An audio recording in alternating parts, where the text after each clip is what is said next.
आज मैं आपको एक कहानी सुनाऊंगा। बात कहना एक परंपरा रही है और ये सदियों पुरानी बात है।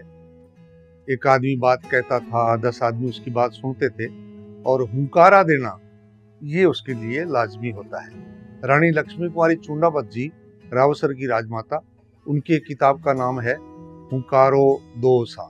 तो उसी किताब में से ये कहानी है।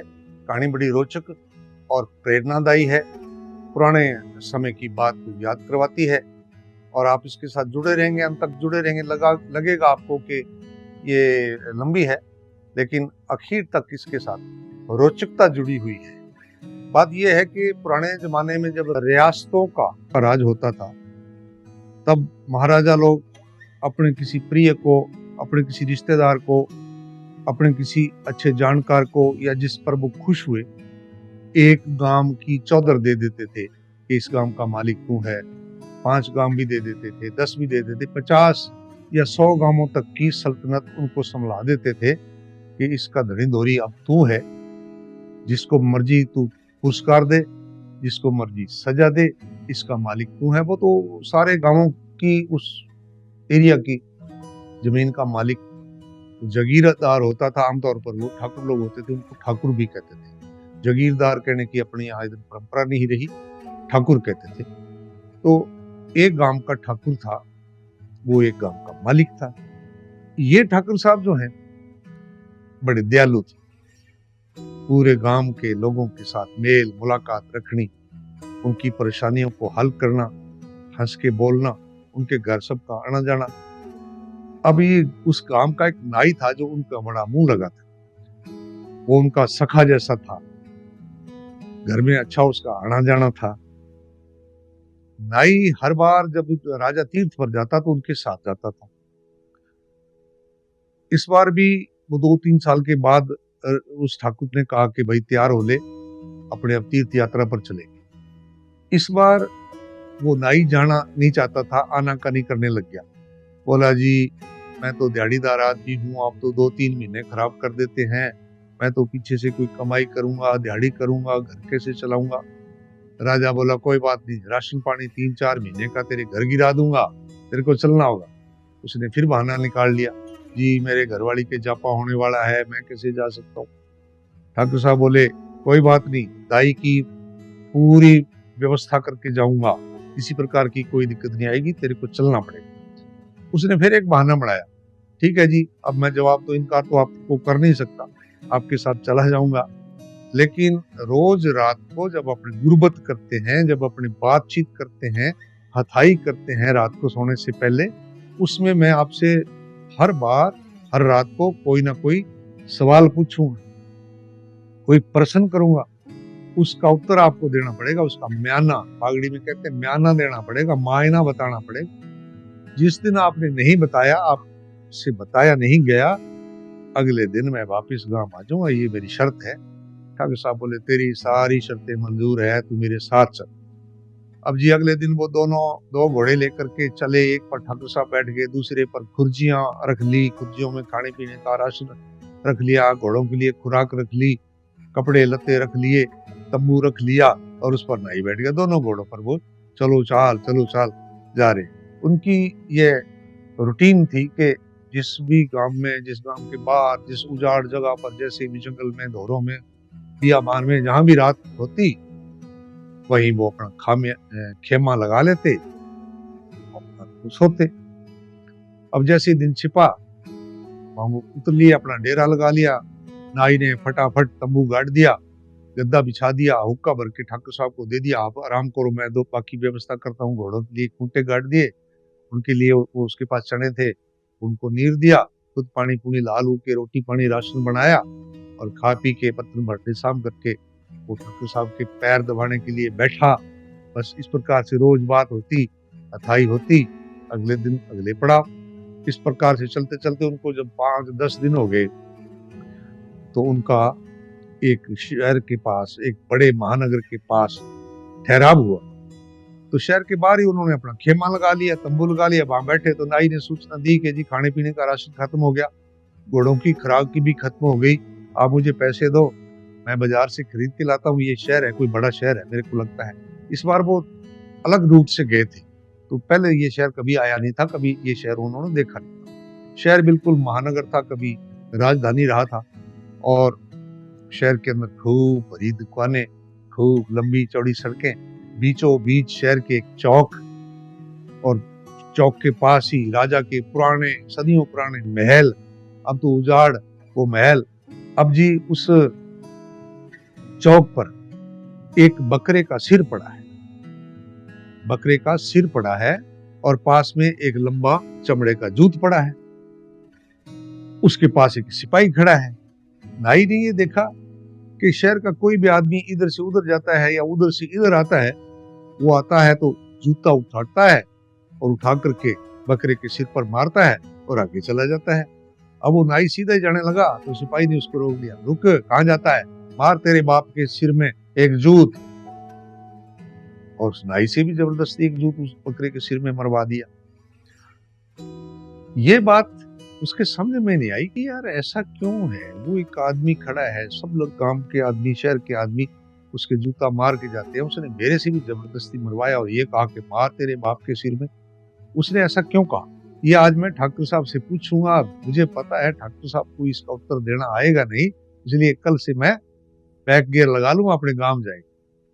अब जी उसने फटाफट रोटी पानी तैयार किया, ठाकुर साहब को जिमाया, खुद जिमा, बर्तन भांडे सामने के बाद वो ठाकुर साहब के पैर दबाने लग गया और उसने बताई कि ठाकुर साहब, मैंने आज एक नई चीज देखी। शहर में चौक है बीचों बीच महलों के पास, उस चौक पर सिपाही खड़ा है, वहां एक बकरे का पुराना सिर रखा हुआ है, एक जूता रखा हुआ है, सब लोग उसके जूता मारते हैं। सिपाही ने मुझे कहा मार तेरे बाप के सिर में एक जूत, तो मैंने भी मारा जी मजबूरी में। आप बताइए ऐसा क्यों कहा उसने? ऐसा यहाँ के लोग क्यों कर रहे हैं?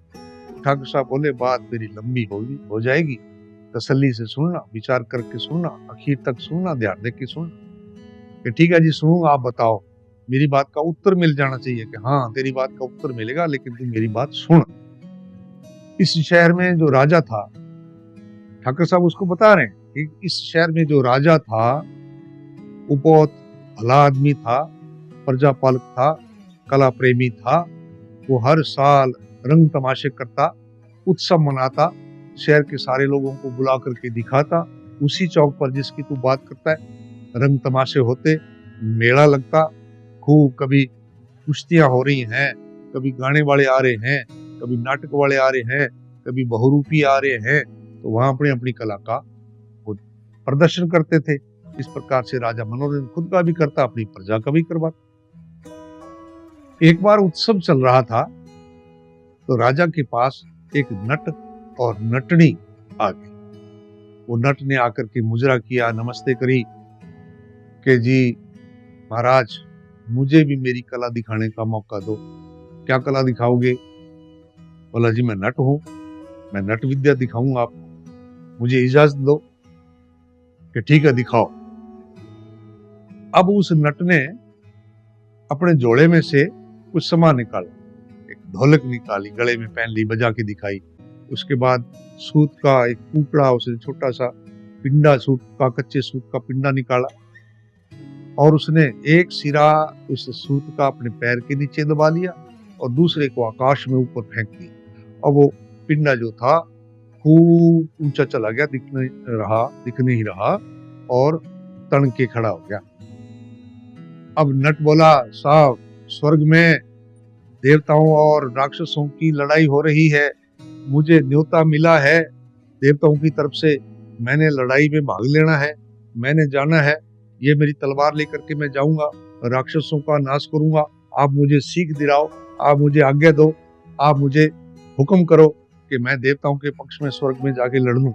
राजा से बोला आज्ञा ही है, अपना खेल दिखाओ। कि ठीक है जी मैं अब स्वर्ग में जा रहा हूँ। अब वो ढोलक ले ली, एक हाथ से वो ढोलक बजा रहा है, मुंह में तलवार पकड़ ली और एक हाथ से धागे को पकड़ता हुआ ऊपर चढ़ रहा है। बड़ी जल्दी जल्दी ऊपर चढ़ रहा है। सब लोग उसको ऊपर, धागे के ऊपर चढ़ते हुए, ऊपर जाते हुए देख रहे हैं। अब ढोलक की आवाज कम होगी, वो भी दिखना बंद हो गया, फिर ढोलक की आवाज बंद होगी।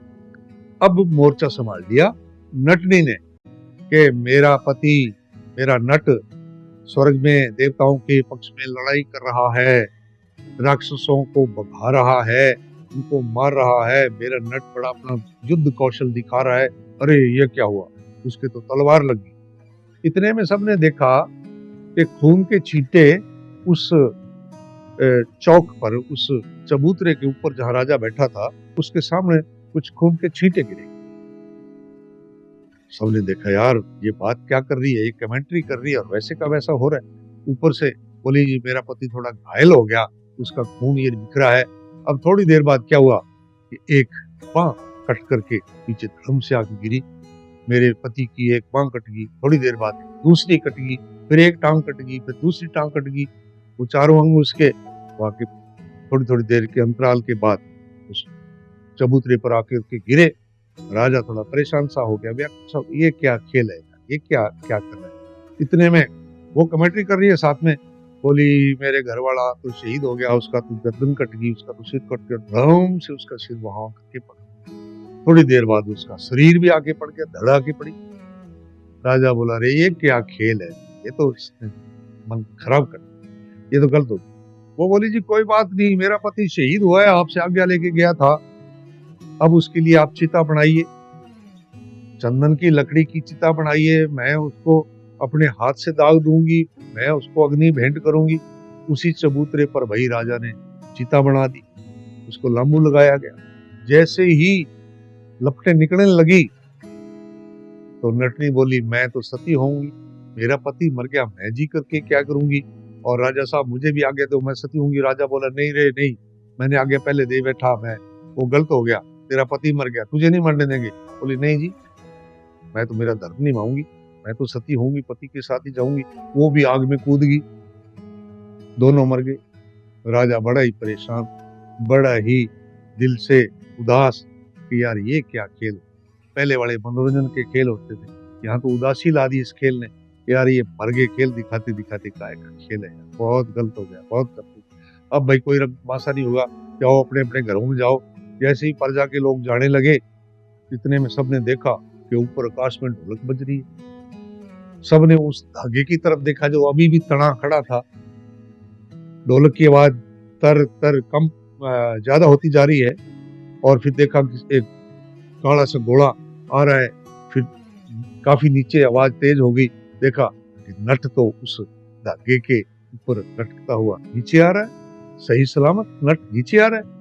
आकर के उसने उस मुजरा किया, क्षमा गणी, आपके हुक्म से देवता जीत गए, राक्षसों को मैंने मार भगाया, और आपकी आज्ञा से मैं आ गया, और मैं आपको संभाल के गया था मेरी नटनी, कि अगर मुझे कुछ हो जाए तो आप इसकी संभाल करेंगे, मेरी नटनी कहाँ है।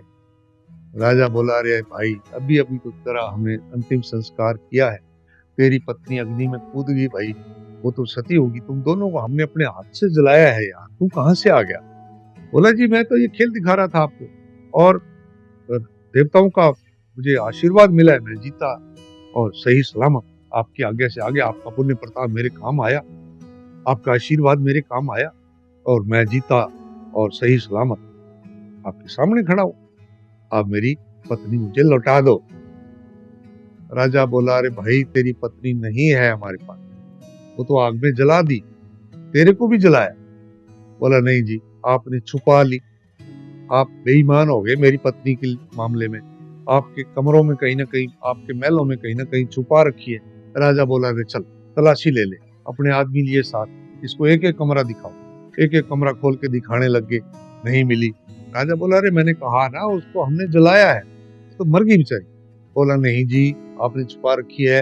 इतने में क्या देखा कि उस किले में, उन महलों में एक कोठड़ी सी बनी हुई है, बहुत पुरानी, बड़े जर्जर उसके किवाड़, इतना बड़ा उसके 2 किलो का ताला लगा हुआ, उसके भी जंग लगी हुई, जंगाल लगा ताला, परसों से उसको कभी खोला ही नहीं। बोला इसको खोल। बोले रे मेरी तो उम्र से पहले से बंद है। राजा बोला ये कभी हमने देखा ही नहीं, इसके अंदर है क्या, ये तो कोठड़ी है, खराब पड़ी है, बंद पड़ी है, जो सदियों से बंद है, हमने कभी खोली ना जी, इसको खोलो, आपने यहाँ छुपा रखी है मेरे घर वाली। राजा बोला अरे इसकी तसल्ली करा, तोड़ो ताला जो है ना तोड़ दो, ताला तोड़ दो। ताला तोड़ा गया, किवाड़ खोले, अंदर नटनी बैठी, हार श्रृंगार लगा के पीढ़े पर बैठी है, खूब सुंदर कपड़े वस्त्र पहन रखे हैं, हंसती हुई खड़ी हुई, नमस्कार और मुजरा किया राजा साहब, अपने पति के पैरों के हाथ लगाए। आ गए आप? हाँ मैं आ गया। उन्हें राजा साहब खेल दिखाया। बाद में नट बोला, साहब ये हमारा खेल था, हमने आपको खेल दिखाया और अब हमें कोई बख्शीश दे दो, इनाम सलाम दे दो, हम अपने गांव जाएंगे। राजा बोला, अरे आज जैसा खेल मैंने अब तक नहीं देखा कभी भी, आज आप राज मेहमान हो, आज मेरे पास रुको, रात को आपसे बात करेंगे, कल जितना भी आपको इनाम चाहिए ले जाना, मैं खजाना खोल के छोड़ दूंगा, आप सोना चांदी रुपए पैसे हीरे मोती ज्वारात जो ले जाना है ले जाना, गाड़ी भर भर के ले जाना, मैं आपकी कला से बड़ा खुश हूं, लेकिन आज रात आप मेरे में। अब उस मेहमानदारी के अंदर रात को राजा ने नट को अपने कमरे में बुलाया कि यार ये कैसे संभव हुआ, तू तो मर गया था, तेरे घरवाली भी आग में जल के मर गई, तेरे को भी हमने जलाया और तू जिंदा कैसे है, तेरे घरवाली वहां कैसे मिली? वो बोला, ये कला है, ये मंत्र है कुछ, उसके माध्यम से हम इस प्रकार से कर लेते हैं, अपनी काया दूसरे में प्रवेश करवा सकते हैं। राजा बोला, तो ये कला मुझे भी सिखाओ। बोले, नहीं जी, ये कई बार भारी पड़ जाती है, गलत हो जाता है कई बार, अगर सही तरीके से ना इस्तेमाल किया जाए इस कला का तो ये उल्ट पड़ जाती है। राजा जिद पकड़ गया। आप जानते हैं राज हठ जो होता है वो बहुत जिद्दी होता है। राजा बोला, ना कुछ भी हो जाए ये कला मुझे सिखाएंगे। वो बहुत बार मना करता रहे, लेकिन राजा ने जिद पकड़ ली, ये कला आप मुझे सिखाओगे, नहीं तो मैं यहाँ से जाने नहीं दूंगा। नट बोला, ठीक है जी, कल दिन उगने से पहले पार बियाबान उजाड़ में एक झोपड़ी है, इस दिशा में आगे जाकर के उस दिशा में आप आना, उस झोपड़ी में आप मिलूंगा, वहां मैं आपको मंत्र सिखा दूंगा, ये चीज आप भी कर सकते हो, मरे हुए को आप जिंदा कर सकते हो, किसी दूसरे की काया में प्रवेश कर सकते हो, ये कला मैं आप सिखा दूंगा, लेकिन आपने अकेले आना है। राजा बोले, ठीक है। अब सुबह राजा उठा, राजा के भी एक नाई था जो मुंह लगा था, उसके सेवा करता था, वो हर समय उसके साथ रहता था, दोनों के भेद एक जैसे थे, सब जानते थे एक दूसरे के बारे में।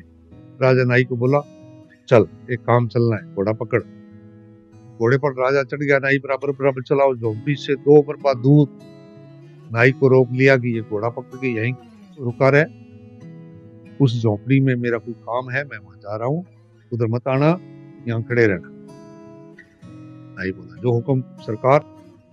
नाई वहां खड़ा रहा और राजा झोपड़ी के अंदर चला गया, पर नाई की जिज्ञासा पैदा हो गई कि देखें तो सही राजा झोपड़ी में करता क्या है। उसने घोड़े को वहीं पे एक पेड़ के साथ बांध दिया और दबे कदमों से वो झोपड़ी के पास पहुंच गया और कान लगा के अंदर की बात सुनने लगा। वहां नट राजा को कोई मंत्र सिखा रहा था, बोल बोल के अभ्यास करा रहा, ये करो आपके अंदर ये कला आ जाएगी, ये मंत्र है, ये बोलो। राजा से बुलवा रहा था बार बार, राजा जोर जोर से बोल रहा था, तो किसी बात का डर नहीं था, और उनको ये नहीं पता था कि हमारा मंत्र कोई दूसरा सुन रहा है। वो दाई वहां खड़ करके झोपड़ी के पार पास सुन रहा था। राजा के जब रट्टा लग गया, पूरा मंत्र हो गया याद, बोला, अब मैं जाऊंगा, तेरा इनाम सनाम पक्का तू लेके जाना। अब जी जब नाई को पता लगा कि राजा अब निकलने वाला है, दौड़ा आया, भाग करके घोड़े के पास आके खड़ा हो गया। राजा वापस नाई के पास आया, वापस दोनों आ रहे हैं, राजा बड़ा खुश कि आज मैंने मंत्र सीख लिया। अब राजा की ये जल्दबाजी मन में हो रही है कि मैं इस मंत्र को कब पढ़ करके देखूं, आजमाऊं कैसे। आते आते एक पेड़ के नीचे कुछ देर के लिए खड़े, तो वहां पेड़ के नीचे मरा हुआ तोता, बड़ा सारा तोता मरा पड़ा था। राजा का मन कर गया कि इस तोते को जिंदा करके देखूं, मैं मंत्र इस तोते पर देखूं, मेरा मंत्र सदता है कि नहीं सदता। राजा नाई को बोला कि भी मैं कुछ देर के लिए आराम करूंगा, मुझे जगाना नहीं, मैं सोऊंगा, मुझे मत जगाना, मैं अपने आप उठूंगा, तू मेरे पास बैठा रहे और मुझे जगाना नहीं, मैं सो रहा हूं। राजा ने नींद का यूं दिखावा किया और मंत्र मनी मन पढ़ लिया, और राजा की आत्मा, राजा के प्राण तोते में बढ़ गए। तोता फड़फड़ा के उठा और उड़ने लगा। नाई ने देख लिया कि राजा ने वो प्रयोग किया है, वो मंत्र बोला है, और सीख गया था नाई भी वहां। तो उसने भी मंत्र पढ़ लिया, राजा के बराबर सो गया और मंत्र पढ़ करके वो अपने प्राण अपनी आत्मा राजा में घुसेड़ गया। अब राजा भी खड़ा हो गया, राजा तोते में चला गया, नाई राजा में चला गया। नाई का शरीर निर्जीव हो गया, नाई ने फटाफट अपने शरीर को काटा पाटा जला के खत्म कर दिया कि इसमें कोई और ना बढ़ जाए। अब वो राजा बन के बैठ गया। अब उसने घोड़ा लिया, तोते को अब वापिस आने की जगह नहीं मिले, राजा के शरीर में तो नाई बढ़ गया। वो तोता कहाँ बढ़े, तोता में जो राजा के प्राण है वो वापिस किस शरीर में आए, दिक्कत हो गई। अब तोता पेड़ों पर कुत्ता फिर रहा है, वो नाई राजा बन के घर आ गया। नाई कभी रणिवास में नहीं गया था, रानियों के पास अंदर गया नहीं था, वो बाहर की बाहर ही रहता था। उस दिन वो वहां अंदर गया क्योंकि राजा को कौन रोके, राजा बन के गया। तो यही लगे कि राजा साहब है, शरीर राजा का था। अंदर गया, ऊक चूक सी बात करने लग गया, मैं तो पैर दबाऊंगा, मैंने हुक्का भरना है, मैंने ये करना है वो करना है, ऐसी वैसी बैकी बैकी सी बातें करने लगी। रानी को भी वहम हुआ, नौकरानियों को भी वहम हुआ कि राजा आज ऐसे कैसे। तो रानी ने उसको बिठाया, कराया, खड़ी खड़ी वैद्य बुलाया, दवाई दिलवाई। अब वो राजा जैसे व्यवहार करने लगे। अगले दिन ही उसने आदेश निकाल दिया कि जिंदा तोते को पकड़ के लाओ, जितने भी तोते लाओगे इस पूरे एरिया में, जंगलों से तोते पकड़ पकड़ के लाओ, मैं इनाम दूंगा 5 रुपए। उसको वहम था कि राजा तोता बड़ा हुआ है, वो राजा कभी ना कभी आकर के फिर कोई ना कोई पंगा करवा देगा, इसलिए मैं सारे तोते खत्म कर दूं, राजा तोते को भी खत्म कर दूंगा, तो फिर निश्चिंत होकर के मैं राज चलाऊंगा, फिर मेरे लिए कोई कांटा नहीं रहेगा। उसने आदेश निकाल दिया, तोते पकड़ के लाओ, 5 रुपये ले जाओ। लोगों को उद्योग खुल गया, कारोबार बन गया लोगों के लिए। तोते पकड़ते, राजा के पास लाते, उसने एक तेल का कड़ा गर्म कर रखा, तेल उबलते हुए तेल में पकड़ के तोते को बोता तो मार देता और अगलों को 5-5 रुपए इनाम दे देता। सब हैरान थे, यार राजा तोतों के पीछे क्यों पड़ गया। किसी को इस बात का पता नहीं कि राजा तोतों के पीछे क्यों पड़ा है। अब जो 2, 4, 10, 20, 50 तोते बचे थे, या जितने भी बचे जंगल के तोते, वो भी चिंता में कि राजा को पता नहीं क्या हो गया, वो अपने पीछे पड़ गया, वो तो अपना सर्वनाश करेगा, अपना बीज नाश करने पर तुला हुआ है, छुप करके कहीं जान बचा लो। तो वो कोई 100 तोते 50 तोते, कोई एक अपना झुंड, कभी इस पेड़ पर कभी उस पेड़ पर, रात में बेचारे उड़ करके कहीं दूर चले जाते, उनके भी तो बहुत समस्या होगी, दिक्कत होगी कि कहीं हम पकड़ में ना आ जाए। ऐसे जी वो तोते एक पेड़ पर बैठे थे, राजा तोता भी वहीं भटकता भटकता उस पेड़ पर आ गया। दूसरे तोते बोले, भाई तू तो हमारी बिरादरी का लगता नहीं है, तू तो बाहर का है, हमारा तो अपना परिवार है, हम अपने अपने परिवार के बैठे हैं, तू जासूस हो सकता कहीं हमें मरवा देगा, तू हमें, तेरे को हम पास नहीं बैठने देंगे, हमारे पेड़ पर तेरा कोई गुजारा नहीं होगा, तू जा, भाग जा, यहाँ से भाग जा। दौड़ाने के लिए तैयार हो गए, दौड़ाने के लिए। बूढ़े तोते ने बड़ी ज्ञान की बात करी, रे अपने पर मुसीबत है, हम सब समस्या में फंसे हुए हैं, क्या पता कब मर जाएं, राजा पकड़ के ले जाए। अरे अपनी बिरादरी वालों की तो कदर करो, ये है तो अपना ही है, तो तोता अपनी बिरादरी का है, अपनी जाति का है, इसको मरने के लिए अकेला मत छोड़ो, अपने साथ में ला लो, बैठने दो इसको भी अपने पास। वो भी एक डाली पर बैठा। वापस में वो तोते बात करने लग गए। अब एक शिकारी जो तोतों की तलाश में था, पहेलिया जंगल से तो तोते पकड़ के ले जाने का उसका उद्देश्य था। उसने देखा रात को ये इतने तोते एक साथ इकट्ठे बैठे, उसने जाल फेंक दिया, सारे तोते जाल में फंस गए। उसने गिनती करी, 1, 2, 3, 10, ये 100 तोते हैं। वाह, ये एकदम 500 रुपया मुझे पुरस्कार इनाम मिलेगा, राजा मुझे 500 रुपये देगा, 500 रुपये से मैं सेठ शाहूकार बन जाऊंगा, मैं तो बहुत अमीर बन जाऊंगा। ये एकदम 100 तोता मिल गया, 5-5 रुपए के हिसाब से 500 रुपया मिलेगा। वाह वाह, मेरी तो किस्मत खुल गई, मेरी तो लॉटरी खुल गई। और उसने देखा मैंने इनको काबू तो कर लिया, पांड बांध ली उनकी जाल में, ये 100 तोते इनको सुबह लेके जाऊंगा। अब रात को मैं कहाँ लिए फिर, सुबह ले जाऊंगा, राजा को दे दूंगा 500 रुपये। अब वो निश्चिंत होकर के जाल को वहीं बांध करके कि उड़ नहीं जाए, काबू करके सारे तोतों को गिनती करके वहां से चला गया। जब चला गया तो बूढ़े तोते ने उन सारे तोतों को अक्ल दी कि जब वो आएगा, राजा जिंदा तोते मांगता है, अपने एक्टिंग करनी है, ये दिखावा करना है कि तोते मर गए।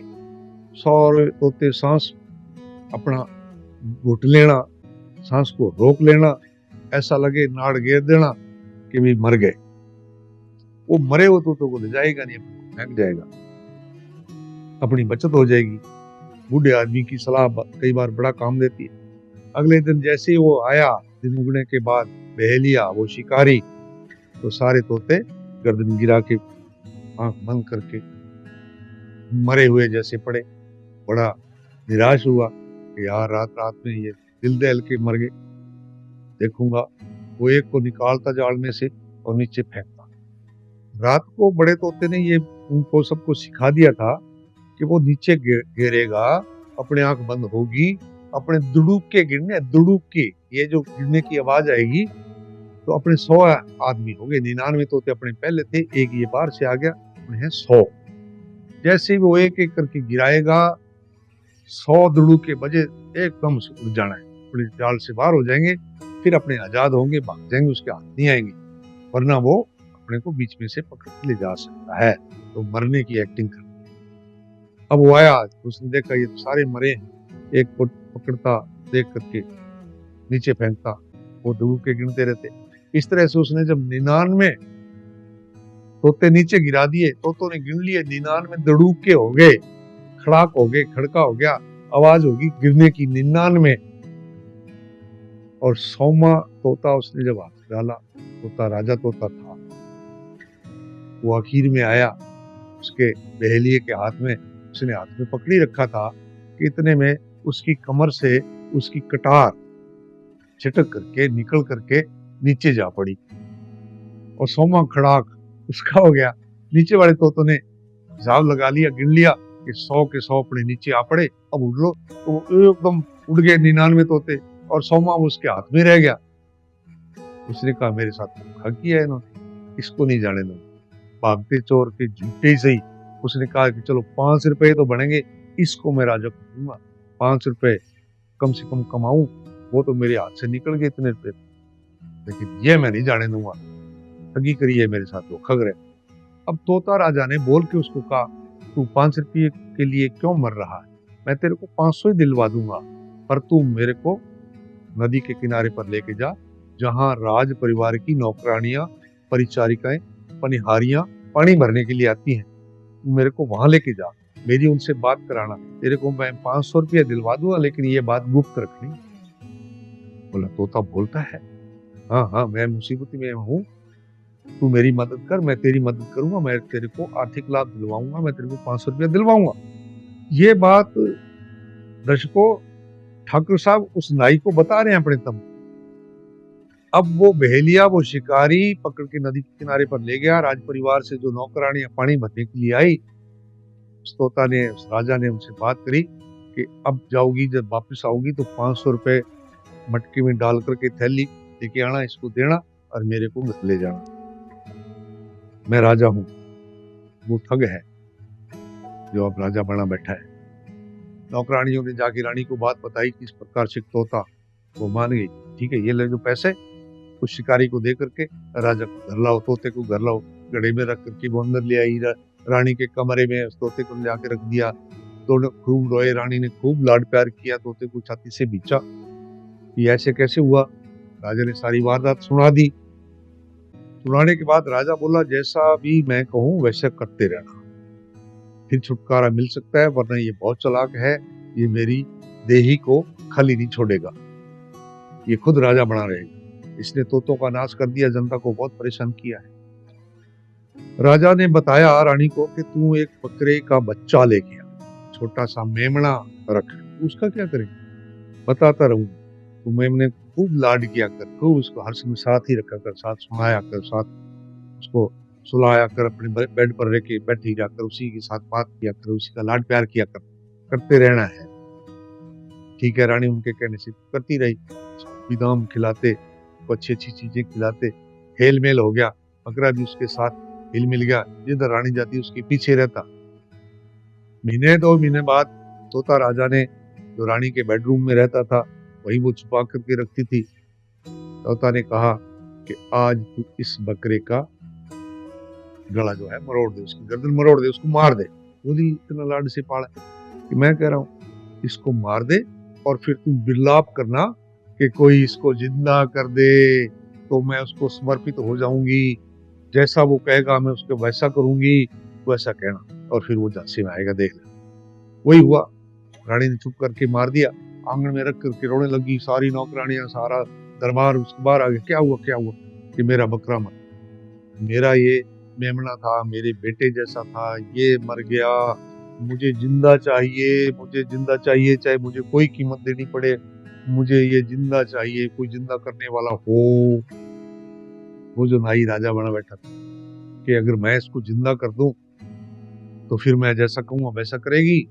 कि हाँ हाँ मैं करूंगी राजा जी, आपके लिए मैं करूंगी बादशाह, आपका हुक्म तो मैं पहले से भी मानती हूँ, आप इसको अगर कुछ जानते हैं तो इसको जिंदा करो।